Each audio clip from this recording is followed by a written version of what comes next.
கிறிஸ்துவுக்குள் பிரியமுள்ள சகோதர சகோதரிகளே, பலன் தரும் தேவன் எபிசோட் 1427க்காய் கர்த்தரை துதிக்கிறேன், மகிமைப்படுத்துகிறேன். இந்த நாளிலும் நீதிமொழிகள் 19ஆம் அதிகாரம் 15வது வசனம் சொல்லுகிறது, சோம்பல் தூங்கி விழ பண்ணும், அசதியாய் இருப்பவன் பட்டினியாய் இருப்பான். அசதியானவன் பட்டினியாய் இருப்பான்.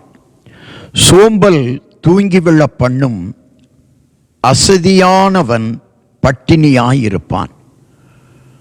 வாழ்க்கையில சோம்பேறியாய் வாழக்கூடாது. ஆண்டவர் சொன்னார், அப்படி ஒருவன் சோம்பேறியாய் இருப்பானானால் சோம்பேறியே நீ எறும்பினிடத்தில் போய் கற்றுக்கொள் என்று சொன்னார். எறும்பு எவ்வளவு சுறுசுறுப்பாய் இயங்குகிறது. எறும்பினிடத்தில் போய் பாடம் கற்றுக்கொள். ஆகாரத்தை சேர்க்கிறது.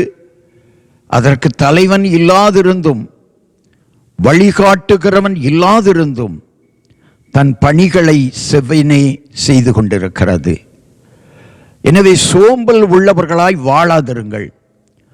சோம்பல் உங்கள் வாழ்க்கையில் பட்டினியை கொண்டு வந்துவிடும். சோம்பல் வேலை இழப்பை கொண்டு வந்துவிடும். சோம்பல் தொழிலிலே நஷ்டத்தை கொண்டு வந்துவிடும். அதே நீதிமொழிகள் 19ஆம் அதிகாரம் 24வது வசனம், சோம்பேறி தன் கையை களத்திலே வைத்து அதை திரும்ப தன் வாயண்டைக்கு எடுக்காமல் இருக்கிறான். சோம்பேறியாய் இருக்கிறவன் சாப்பிடக்கூட கஷ்டப்படுமான் என்று பைபிள் சொல்லுகிறது. எனவே சோம்பலை விட்டு வெளியே வாருங்கள். சுறுசுறுப்பாய் வாழுங்கள். சுறுசுறுப்பாய் வேலை செய்யுங்கள். சுறுசுறுப்பாய் இருந்து உங்கள் வாழ்க்கையை வெற்றிகரமாக முடியுங்கள். கண்களை மூடி ஜெபிக்கலாம். எங்களை நேசிக்கிற நல்ல தகப்பனே, இன்றைக்கு யார் யார் சோம்பலோடு இருக்கிறார்களோ அவர்களுக்கான வார்த்தை இன்றைக்கு தந்திருக்கிறீர்.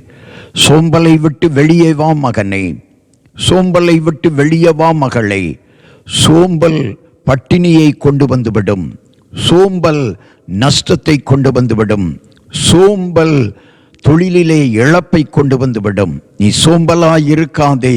சோம்பல் உன் சரீரத்தையே பாழாக்கிவிடும். சுறுசுறுப்பாக பணி செய், சுறுசுறுப்பாக வேலை செய், சுறுசுறுப்பாக தொழில் செய். நீ உன் தொழிலிலே, உன் வேலையிலே, உன் வாழ்க்கையிலே வெற்றி பெறுவாய்.